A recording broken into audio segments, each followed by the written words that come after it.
durable, et c'est aussi ce qu'a voulu faire ou suivre en tout cas dans son parcours Nicolas Géraud.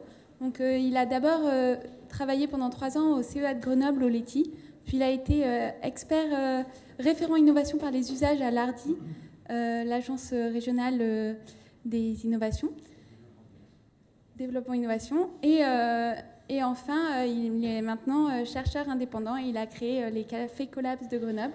Et donc, il va nous parler des exemples de rhétorique de résilience dans la collapsologie. Merci Manon, merci pour l'invitation.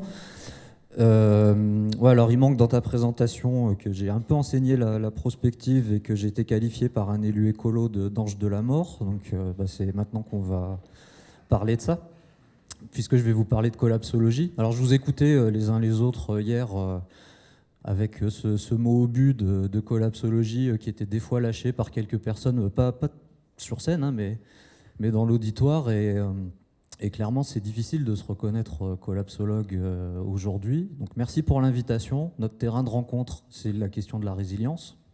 Et moi, je vais vous en parler d'un point de vue de collapsologue, parce qu'il a déjà été très bien exposé la question par les autres intervenants, donc je ne serai que redondant là-dessus, la question de la fabrication de la résilience urbaine, des modalités technologiques, des modalités un peu organisationnelles.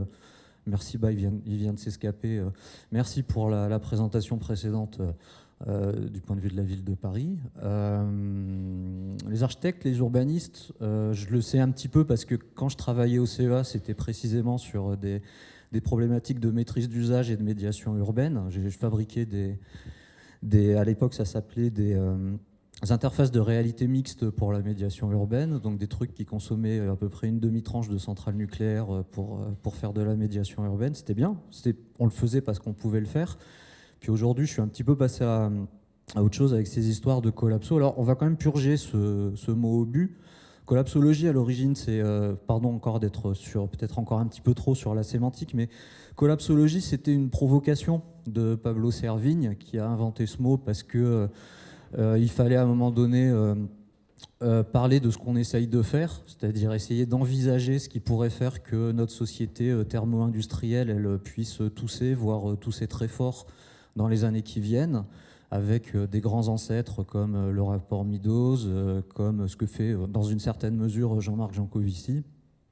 Aurélien Barraud, plus proche de nous, dans une certaine mesure, il rencontre très bien des problématiques collapsologiques, mais le mot, c'était un mot obus. Et en fait, il a eu cette espèce de succès intimidant, alors pour deux raisons, parce que collapse, ça fait peur, et puis parce que OJ, ça suggère quelque chose de l'ordre de la discipline scientifique.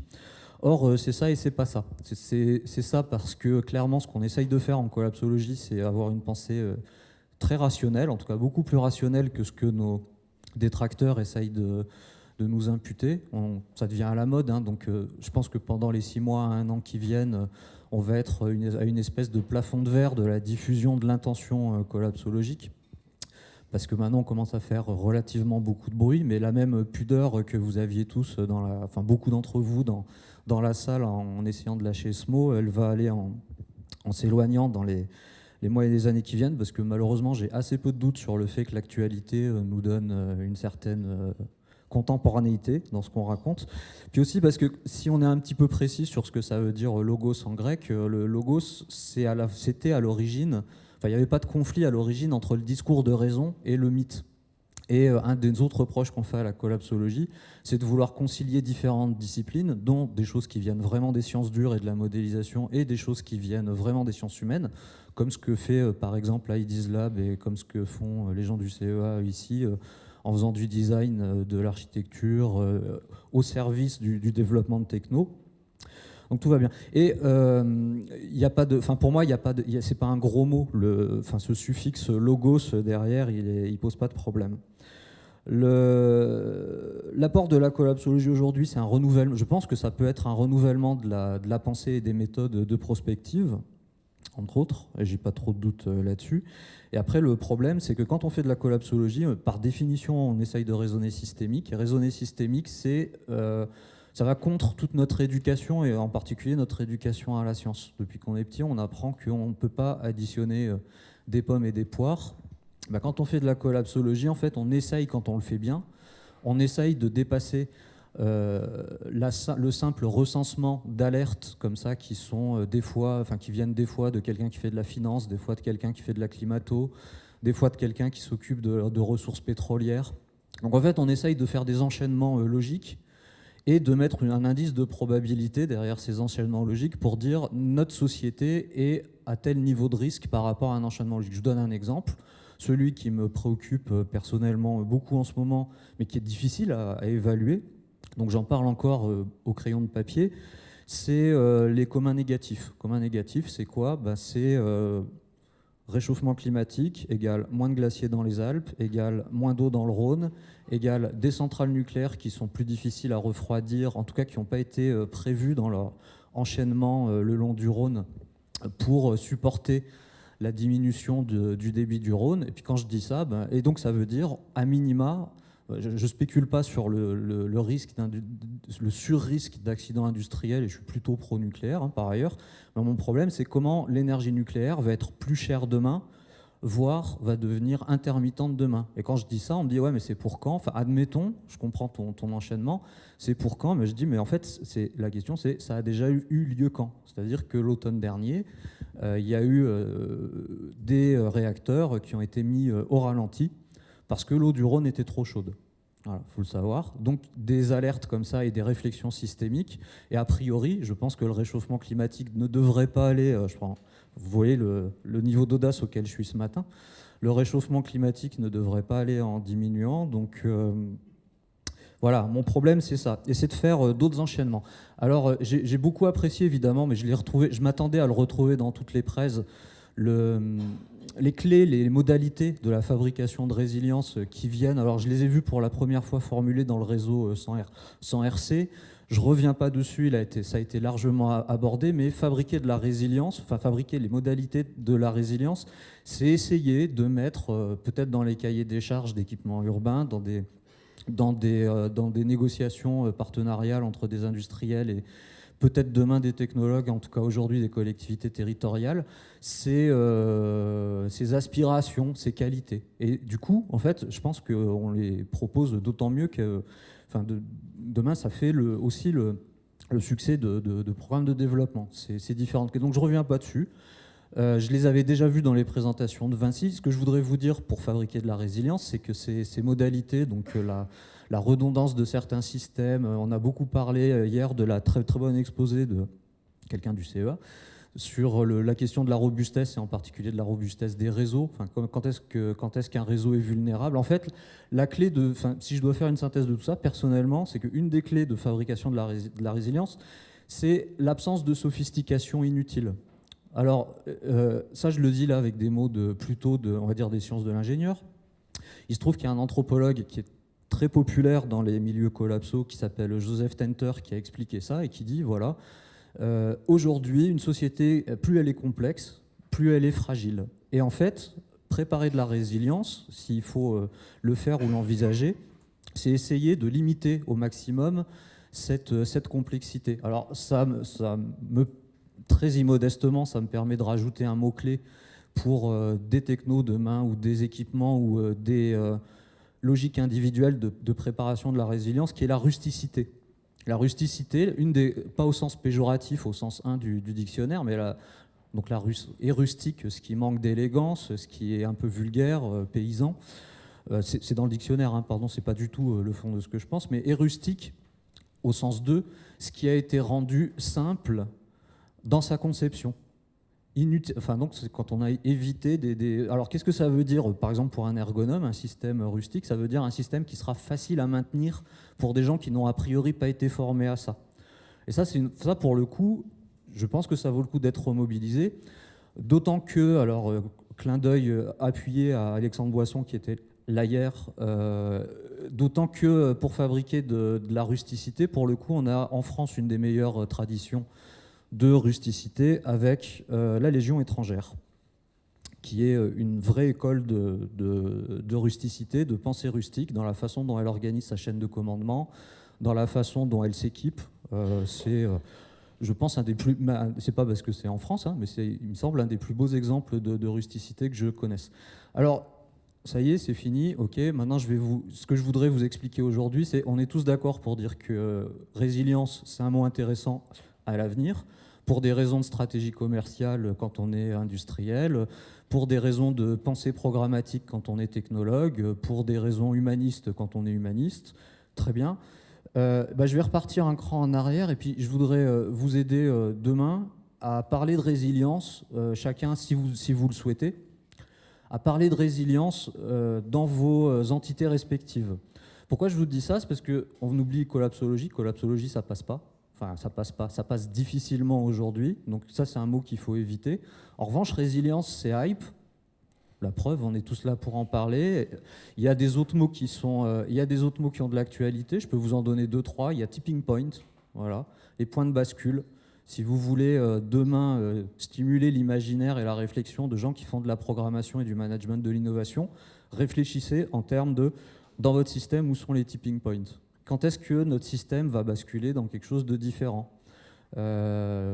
Très stimulant et pour le coup très aussi collapsologique. Alors, donc comme je vous le disais en introduction, les exposés précédents, en particulier des archis, des urbanistes, ont très bien pensé la ville, un petit peu l'organisation des hommes, très bien.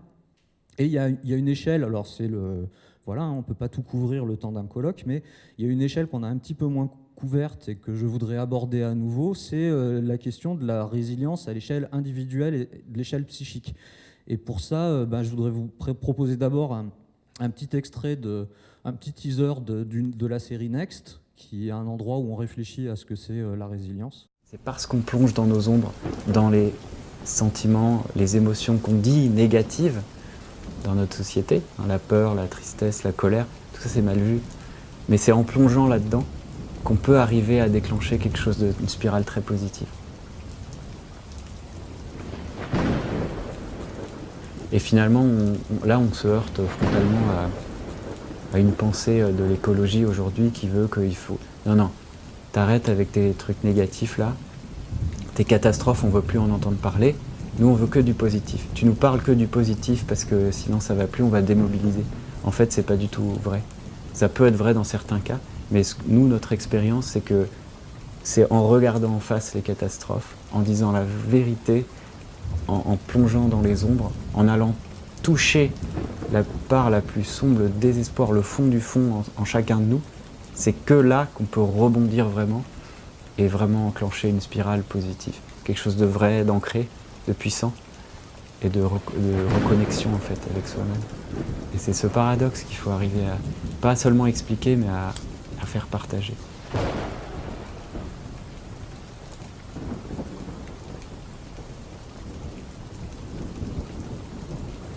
Donc c'était Pablo Servigne qui est l'inventeur avec Gauthier Chapelle, qui est donc un des experts en biomimétisme, qui a été cité hier par Luc Schuiten comme une de ses collaborations, hein, qui est l'inventeur du mot collapsologie, qui nous invite à déjà assumer, regarder en face les risques auxquels on se trouve. Alors comment on en parle? Je suis tombé sur un texte, je l'ai imprimé pour ceux qui le veulent, vous pouvez me le demander, il sera dans le PDF, je ne vous le lis pas maintenant, c'est trop long, mais ce texte, je l'ai trouvé parfait. Je ne dirais pas ça de beaucoup de textes qui racontent cette problématique collapsologie. C'est quoi ce texte fondamentalement? C'est une vigneronne qui, il y a quelques jours, donc le 30 juin, a publié un texte sur Facebook suite à l'épisode de canicule qu'on vient de traverser. Et le 29 juin, elle a découvert ses vignes littéralement brûlées par la canicule. Donc dans ce texte, je ne vous le lirai pas là, dans ce texte, je l'ai un peu surligné, pareil ça sera dans mon PDF, ce qui m'a plu, c'est que j'ai vu, en fait différentes rhétoriques à l'œuvre, différents registres pour créer de la conviction. Et c'est de l'intérêt relatif de ces différentes logiques que je voudrais vous parler aujourd'hui. Si demain vous devez parler de collapso, parce que ce que je sais, c'est que isolément, elle ne fonctionne pas. De façon composite, ça peut marcher. Et par rapport aux interlocuteurs que vous allez avoir en face de vous, quand vous voudrez raconter la résilience et les modalités de résilience, je pense que ça peut être pertinent de pouvoir alterner entre ces différents registres. Et je vais les passer un par un maintenant. Le premier, celui qu'on attend le plus, c'est le logos, le discours de raison. Je vous en parlais tout à l'heure. Historiquement, il y en a deux qui sont déjà dans l'esprit de tout le monde. Le rapport Meadows et puis les rapports du GIEC. Ils sont de plus en plus dans l'actualité. Deux trajectoires de diffusion différentes. Le rapport Meadows, c'est simple, ça a eu l'effet d'un électrochoc. Ils sont sortis à peu près en même temps. Enfin, le GIEC a commencé à travailler à peu près en même temps que le rapport Meadows était livré, début des années 70. Le rapport Meadows a fait l'effet d'une bombe, il a été extrêmement diffusé.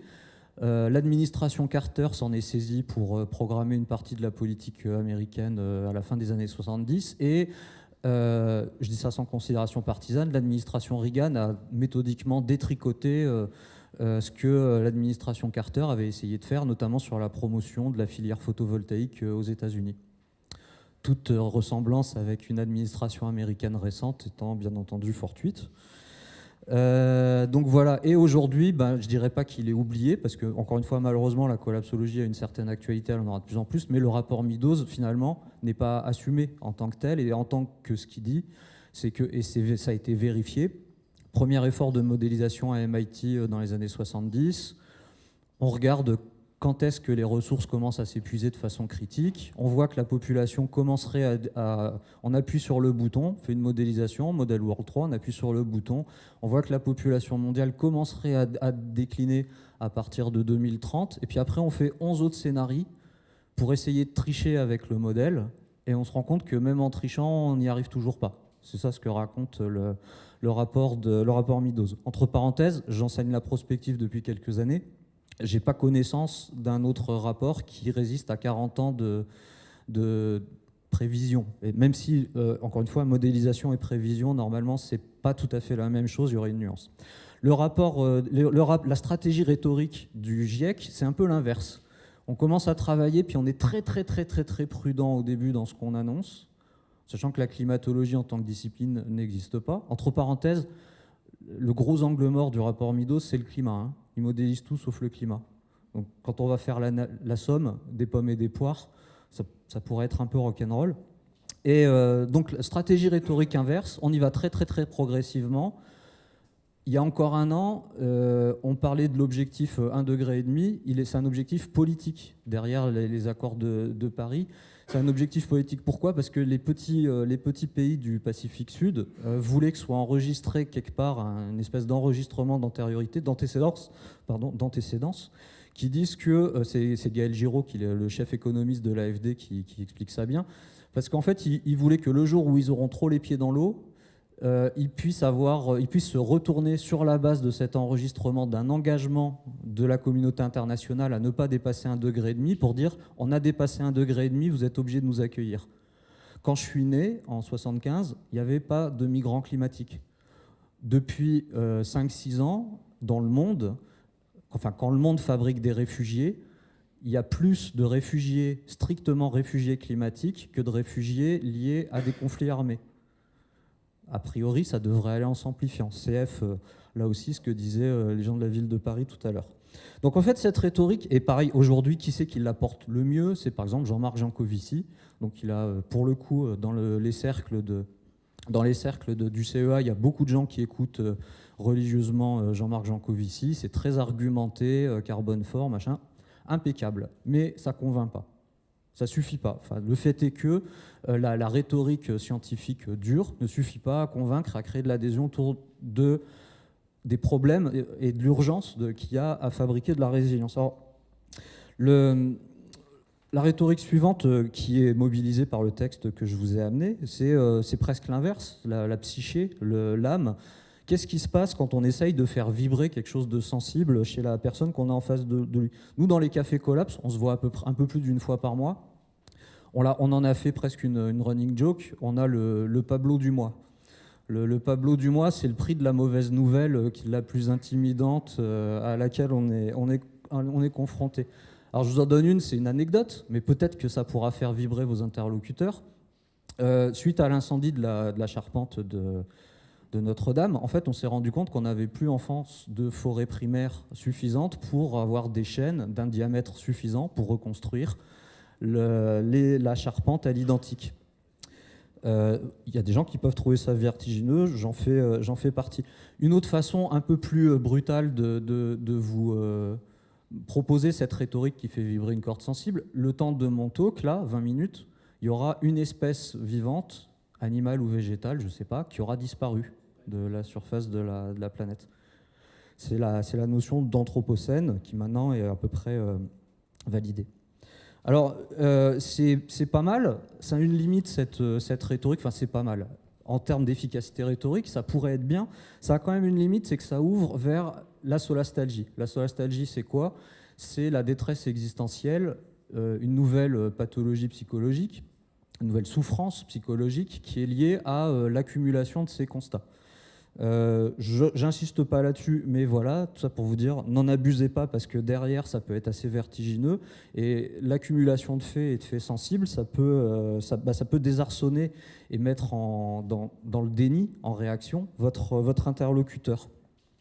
Rhétorique suivante, mythos. Alors mythos, c'est pas seulement le récit imaginaire, c'est aussi étymologiquement le récit historique. Qu'est-ce qui se passe quand on raconte des histoires ?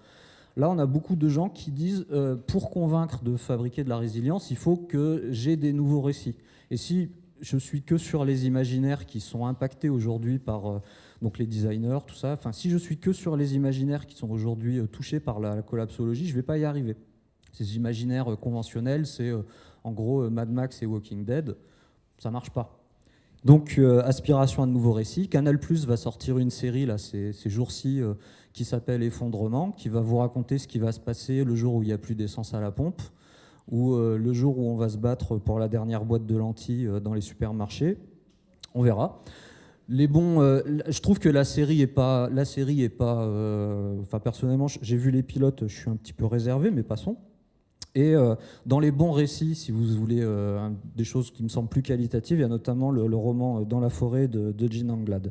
Et j'en profite pour faire la pub au mois d'octobre et décembre pour une initiative des Cafés Collapse de Grenoble. On fait un festival du film Collapso et on va travailler sur le storytelling, la narration, pour le dire en meilleur français, autour de ces problématiques de collapsologie. Je pense qu'en fait, c'est rester dans notre zone de confort très Télérama d'investir cette question des nouveaux récits. Personnellement, je pense que c'est bien, on se fait plaisir, mais ce n'est pas nécessairement l'urgence. Et puis, plus important, mimésis, j'accélère. C'est ce que Timothée m'invitait à aborder aujourd'hui. C'est l'exemplarité existentielle. Et si on faisait comme ? Donc déjà, qu'est-ce qu'on peut raconter comme histoire de qu'est-ce qu'il ne faut pas faire ? Jakarta qui va être probablement déplacée, la capitale de l'Indonésie, c'est 3 fois rien. Hein. La capitale de l'Indonésie qui sait qu'à l'avenir, elle va avoir trop les pieds dans l'eau et donc la stratégie, c'est l'évitement. Je peux vous donner un cas beaucoup plus local, Saint-Pierre-de-Chartreuse, en 2005, on fait pour eux une étude de prospective sur les formes de tourisme qu'ils pouvaient mettre en place parce que l'or blanc c'est fini et que quand on est qu'on a une station entre 1000 et 1300 mètres, les enneigeurs ça marche pas bien et ça marchera a priori de moins en moins bien. Ils nous ont pas écoutés. 1 an après, on ouvre le journal, on voit que parce que des élus démagogues, ils ont investi dans des canons à neige. Résultat des courses, aujourd'hui, ils sont sous tutelle de l'État. Ils sont surendettés, ils ne peuvent plus investir dans un renouvellement de leur équipement touristique qui, pour le coup, serait pertinent. On a 2 cas limites là-dessus, c'est les BAD et les ZAD. Ça a été un petit peu abordé hier. Les ZAD, comme lieu d'expérimentation micropolitique, c'est évidemment pertinent pour ce qui pourrait être à vivre le jour où l'État est défaillant ou dans situation dégradée. C'est une autre définition du collapse. Et les BAD, c'est tabou même chez les collapsos, c'est ce que disent les survivalistes. Alors, pareil, vous pouvez retourner à ce texte, vous l'aurez dans le PDF, je ne vous en parle pas, mais vous allez voir que pour ça que ce texte est très beau et très puissant, en plus d'être bien écrit, toutes ces différentes rhétoriques, le logos, enfin l'appel à la raison, l'inspiration, c'est déjà dedans. Après, comment est-ce qu'on le fait, ethos, la position éthique? Qu'est-ce qu'on se donne le droit de faire ou pas? Moi, je pense qu'il faut toujours le faire quand on fait ce genre de récit et de proposition, avec le souci d'être sceptique, c'est-à-dire de ne pas croire ce qu'on nous donne comme information par défaut, puisque, enfin voilà, il ne faut pas tout gober. Il faut pas devenir le perroquet de Jean Covici ou de Pablo Servigne, quand bien même on a de l'estime pour eux. Et puis, mon conseil, c'est n'écoutez pas les gens qui ne sont pas spécifiques dans leur effort d'inscription prospective. Je m'arrête là, je vous ai laissé ça aussi. C'était un retour sur des guidelines pour fabriquer de la résilience, avec un retour sur les différentes définitions de résilience. Vous voyez, en fait, c'est pareil. Les différents intervenants l'ont beaucoup abordé. Ils ont dit la résilience, ça vient de la science des matériaux. La résilience, c'est Cyrulnik, blablabla. Super. Personnellement, je pense qu'il y en a une qu'on oublie beaucoup, c'est la définition de résilience au sens des systèmes d'armes. Et pour un système d'armes est dit résilient quand il peut fonctionner en milieu hostile et en état dégradé. Et en fait, je pense que nos villes demain, les réseaux demain, si on veut les penser résilients, c'est pas juste ça tombe en panne, je l'arrête, je le répare, je l'isole. Ça tombe, ça se retrouve dans un environnement dégradé. Comment est-ce que ça peut continuer à fonctionner? Pas de façon nominale, mais pas trop mal. Et personnellement, c'est cette définition de résilience qui m'intéresse le plus. Voilà, donc je vous ai laissé des quelques clés et finalement quelques points de rencontre entre des conditions de fabrication d'une conception de la résilience au sens d'un objet ou d'un système, beaucoup de systémiers à cet endroit du CEA. Puis la même chose à l'échelle individuelle, qu'est-ce qu'on partage, qu'est-ce qu'on ne partage pas. Et puis le dernier mot, je le laisse pour le coup à Boris Cyrulnik, qui nous rappelle que pour lui, être résilient, c'est être capable de naviguer dans des torrents. Je suis tout à vos questions.